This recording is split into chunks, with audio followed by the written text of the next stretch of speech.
Yo l'équipe, on est de retour en cette fin d'année. Je viens d'arriver chez mes parents, j'ai plein de choses à faire. Je me suis fait une petite checklist pour essayer de récapituler ce qui restait à faire avant de démarrer. Donc on va voir tout ça. La voiture est toujours là. J'ai reçu un petit cadeau que vous pourrez voir juste là. Si vous avez regardé la vidéo de Guillaume, ben, vous saurez, c'est la même chose que lui. Un petit X-Brace. Et donc on va tout de suite rentrer dans le vif du sujet. Priorité de la matinée déjà, je vais remplacer ce vieux bout de coude noir tout moche par un rouge, parce que je l'ai. Donc faut juste que je le raccourcisse, chercher un moyen de le couper proprement, ça devrait le faire. Je vais mettre un collier je pense. Alors, il y a énormément de choses à faire.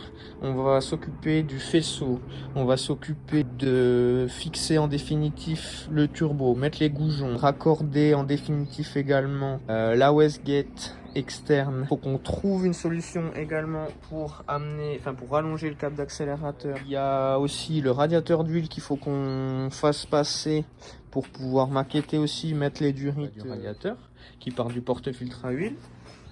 Juste là, on a les embouts. Donc on va faire ça. Faudrait que je remette un petit peu. Ah oui, je pense que je vais démonter les bougies et tout. Et puis aussi, je voudrais essayer de trouver un truc pour fixer en définitif ça. Voilà. Bon, donc vous l'avez compris, il y a énormément de choses à faire. Mais c'est trop bien. Donc il n'y a plus qu'à. Si, il y a aussi des modifs châssis. Mais on va faire chaque chose en son temps. Allez, à toutes. Alors première étape réussie, donc j'ai raccourci ça. Comme d'hab, c'est pas toujours très propre, mais au moins il est rouge comme l'autre, donc ça. Et puis c'est de meilleure qualité. L'autre était chinois, bien dégueulasse. Celui-là, on sent qu'il est plus dur. Il y a une toute petite course molle, mais ça devrait aller. Je verrai si je le raccourcis à la fin. Et là, ce que je vais faire de suite, c'est que je vais redémonter le downpipe et je vais démonter le turbo pour voir si mes goujons y vont. Comme ça, je peux remonter en définitif. Donc en route pour ça.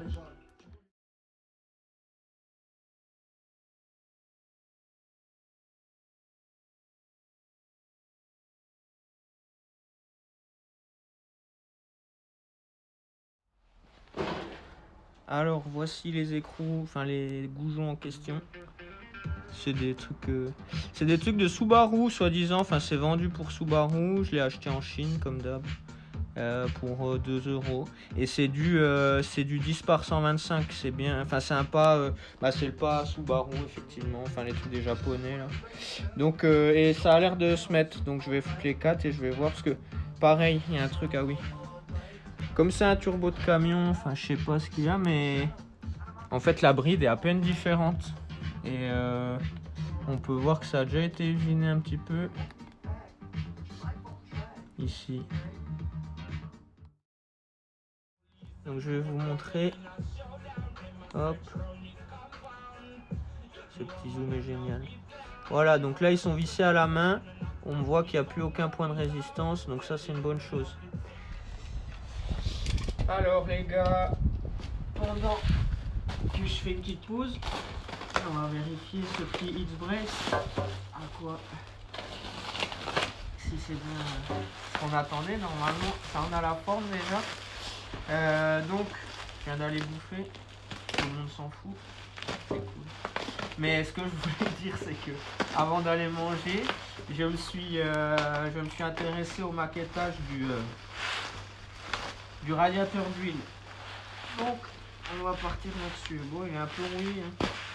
Donc pour ceux qui n'ont pas vu la vidéo de Guillaume sur son M50 B26, il en a déjà installé un. Donc ça c'est des trucs, en fait c'est prévu à la base, pour ceux qui ne savent pas toujours, c'est soit pour M3, soit pour les cabriolets. Et du coup, on a eu des échos comme quoi ça rigidifiait grave le châssis. Et donc c'est ce qu'on veut pour une voiture de drift. Putain, il est dégueulasse, les gars ils s'en battent les couilles, j'envoie ça normal. Enfin, qu'importe. Au moins il a l'air pas tordu. Je vais lui mettre un petit coup de bombe, je pense. Ah mais les gars ils s'en branlent. Je sais pas, il peut même pas lui foutre un petit coup de feu. Voilà, donc le X-Brace est là. Qu'est-ce qu'il a, ouais. Si, il y a une petite modif à faire du coup, c'est qu'il faut repercer au niveau du berceau, au niveau des trous, il faut faire du 11. Donc ça on verra au moment de l'installation. Mais déjà au moins je vais pouvoir lui donner un petit coup de neuf. Et tout de suite on va s'attaquer du coup au maquettage, enfin mise en place du radiateur d'huile et mettre les durites. Je vais vous montrer tout de suite, une fois que j'aurai jeté ça, comment on va faire. Alors on peut voir le pare-choc qui est déjà par terre parce que j'ai fait un petit peu de maquettage. Donc en gros, ce que je vais faire là, tout de suite, le but, c'est de pas mettre radiateur sur radiat, etc. Donc ce que je vais faire, quand j'ai mis avec le pare-choc, on arrive comme ça. Voilà, donc en gros, je vais venir me foutre un peu comme ça. Je vais me caler dans la traverse là, je vais percer, on a des pattes de fixation ici et là. Je vais me mettre à peu près comme ça va ressortir pile poil vers l'anti-brouillard. Enfin, l'anti-brouillard est toujours, il sera juste là, tac. Le radiateur sera là, il y a les aérations. Et du coup, ça laisse quand même, enfin, ça vient pas trop devant l'intercouleur. Et comme ça, après, plus qu'à maqueter. Et du coup, c'est là que je me rends compte que mes raccords Ali à 180 degrés vont pouvoir me servir. Donc voilà.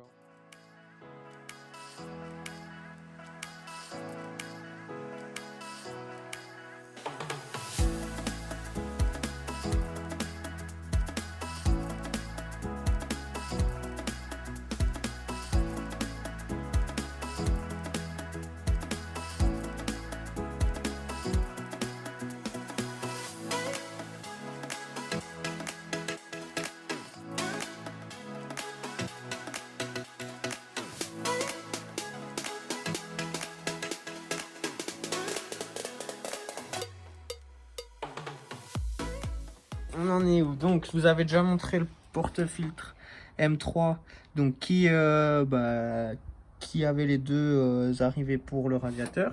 Donc hop, j'ai fait mes durites Avia, tac tac. Là il faut, enfin j'avais enlevé le papillon pour remettre le joint et pour remettre l'autre coude. On a vu qu'elle est là-bas. Et donc là, je vous passe de ce côté. Et en fait, le radiat d'huile va être ici. Là, il n'y a pas le pare-choc, mais en fait, ça permet de ne pas condamner l'anti-brouillard qui va être ici. Et c'est pile poil dans les aérations. Donc ça, c'est une bonne chose. Il est fixé donc à cette espèce de traverse par buffle, enfin je sais pas comment on appelle ça. Ça permet également de ne pas obstruer l'intercouleur. Et puis, si je vous montre, tac, donc ça arrive comme ça. Ça passe de chaque côté du truc là.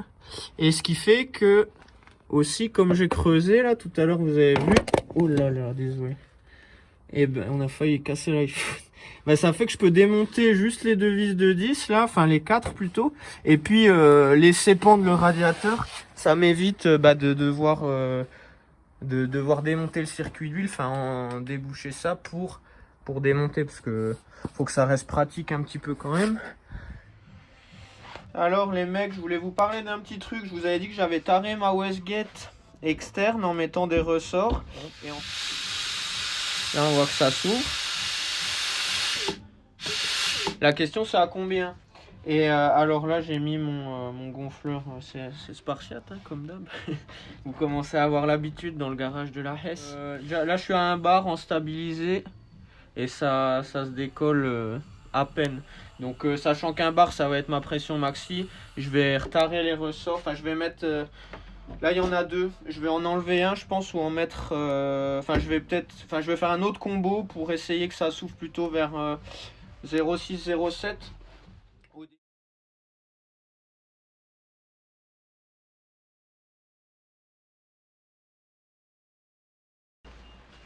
Alors j'ai fait mon choix, mon nouveau choix. Sur ça, je vais partir sur bleu et vert.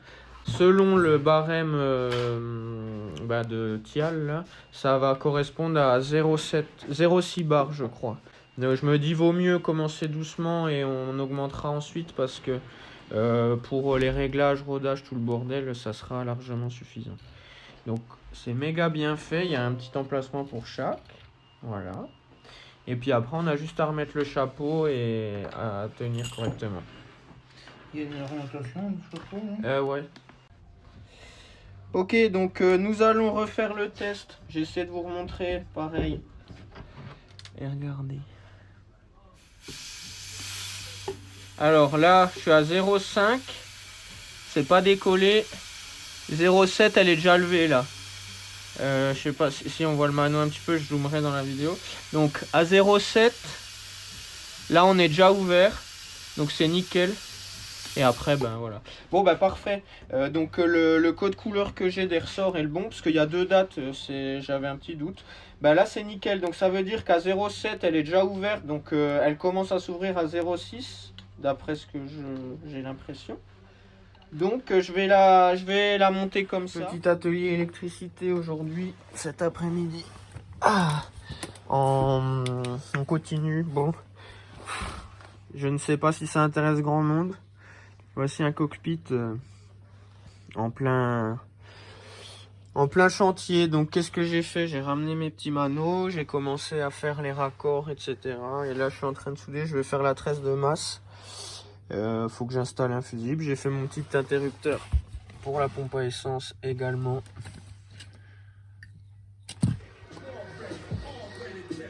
Qu'est-ce que t'en penses toi des manomètres cash? Tu penses qu'il vaut mieux mettre pression d'huile à côté de la température ou le jeter? T'en sais rien. Et côté B moteur, on commence à être vraiment pas mal. Je fais pas beaucoup d'images parce que ça n'avance pas. Enfin, ça avance beaucoup, mais comme je vous ai déjà dit, en termes de visu, c'est pas énorme. La Westgate est en place. C'était bien la misère. Ensuite, oui, je vous ai dit, j'ai fait un peu de tuning. J'ai fixé. Alors, le dernier problème existentiel avant le démarrage, ça va être ça. J'en ai déjà parlé dans la précédente vidéo, il me semble, mais j'aimerais bien avoir... je fais appel à vous, les abonnés, s'il vous plaît. En fait, j'ai un diamètre extérieur de 70 mm, là, ce petit épaulement. Et l'intérieur, c'est 63. Et en fait, je trouve aucun collier V-band de ces dimensions. J'ai l'impression que c'est propre à Borg Warner. Et quand je les ai appelés, ils m'ont envoyé gentiment me faire foutre. Donc voilà, qu'est-ce que j'ai fait? J'ai remis mon oil catch tank. Il y a une autre interrogation concernant l'actuateur de ralenti. J'ai vu qu'il y en avait qui le viraient parce que comme le raccord c'est en plastique, enfin dès qu'on monte en pression, en fait ça fait gicler par là. Donc ça, et là je vais faire une petite check ici. Il me manque 2-3 trucs pour démarrer, mais on est vraiment plus très loin du but. Yo, alors, petite modif supplémentaire. C'est pour l'actuateur de ralenti. Je voulais conserver son petit support d'origine là. Et en fait, comme le collecteur d'admission est plus le même, ça tombe plus au même endroit. J'ai fabriqué ceci. J'ai trouvé une entretoise. Ça va me permettre de lier les deux durites. Et en fait, ce petit bout là qui est rajouté va venir. Parce que je sais pas si vous voyez ici.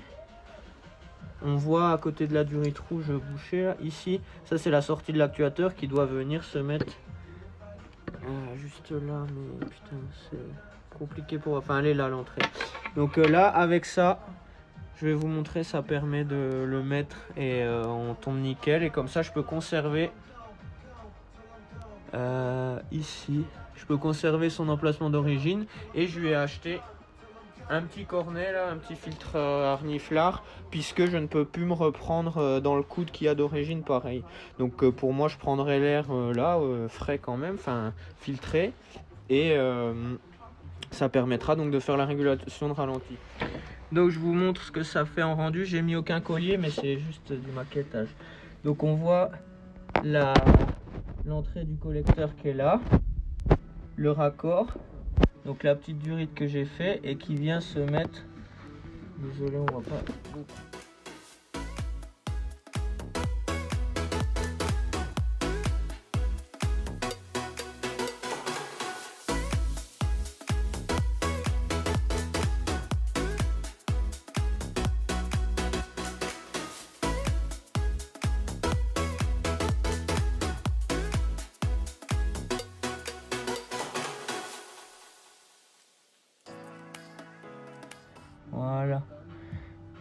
Hop. Et comme ça, il est dans son logement, il pourra pas s'échapper, enfin ou pas bien loin. Encore un truc de fait, la durite du Mastervac c'est bon, j'ai fait aussi mon raccord, c'est ce que je vous disais tout à l'heure, bon ça c'est pas beau hein, mais ça permet de faire le truc. J'ai fait un autre truc, c'est que j'ai relié la dump, j'ai pris la durite, j'ai ramené la dump, j'ai mis un petit Y et ça va permettre, en fait le Y il part au calculateur, enfin au KDFI qui a un capteur pression map et du coup qui va aller aussi dans le piquage du collecteur. Donc là ça veut dire que niveau collecteur on est bon, tout est relié, il va me rester le câble d'accélérateur à faire, mais ça je veux dire j'en ai pas besoin pour démarrer.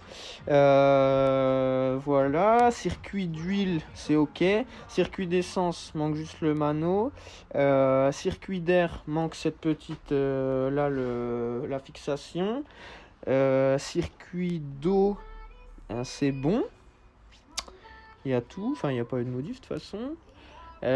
Échappement, je suis bon quasiment. Oui, enfin j'ai pas de ligne, mais enfin le downpipe et tout, la Westgate est montée. Le retour d'huile est bon. L'arrivée d'huile, je l'ai pas relié parce que j'aimerais en fait faire tourner le moteur à vide. Enfin lancer le démarreur sans les bougies pour pas que ça force, pour justement voir si on a bien de la pression d'huile, si ça alimente bien au niveau de la durite. Comme ça, parce qu'il faut absolument pas démarrer sans que le turbo soit irrigué en huile. Ensuite, voilà, ça commence à vraiment avoir de la gueule. Je pense pas que je vais, malheureusement, vous ne verrez pas de démarrage dans cet épisode. Mais bon, pour l'épisode 11, on va dire que c'est bon. en 2020, je sais pas si je vais mettre un coup de clé avant 2020 ou pas. Du coup... J'en profite pour vous dire quelque chose. Comme on va sûrement s'arrêter là pour cet épisode, je vous disais pour les impatients qui veulent assister au premier coup de clé, n'hésitez pas à m'ajouter sur Snapchat. Et, je mets toutes les nouveautés du moteur, donc ça vous évite d'attendre le prochain épisode à chaque fois. En attendant, comme d'hab les gars, mettez un pouce, abonnez-vous, ça donne de la force, je vous assure, c'est génial. On est de plus en plus nombreux, j'arrête pas de le répéter, mais ça y est, on a passé les 1000 abonnés. C'est un joli cap pour moi, donc j'espère que la communauté va s'agrandir au max encore, parce que je vous réserve plein de surprises. La mécanique est bientôt terminée, c'est un bien grand mot, mais... la mécanique avance pas mal. Après, je vous réserve quelques petites surprises pour le châssis. Je vous en ai pas encore parlé. Avec Guillaume, on a des trucs intéressants qui arrivent et qui vont pouvoir en intéresser plus d'un, surtout pour le drift, sans parler moteur turbo, tout ça. En modif châssis qui peuvent valoir le coup pour pas trop cher. On a récupéré des petits trucs qui vont pouvoir... on vous fera les reviews et ça va être de la bombe. Donc merci à tous de regarder jusqu'au bout. Et encore merci, à bientôt les gars. Bon, petite surprise de Noël. La E36 démarre. Je vais vous montrer ça tout de suite. Hop là.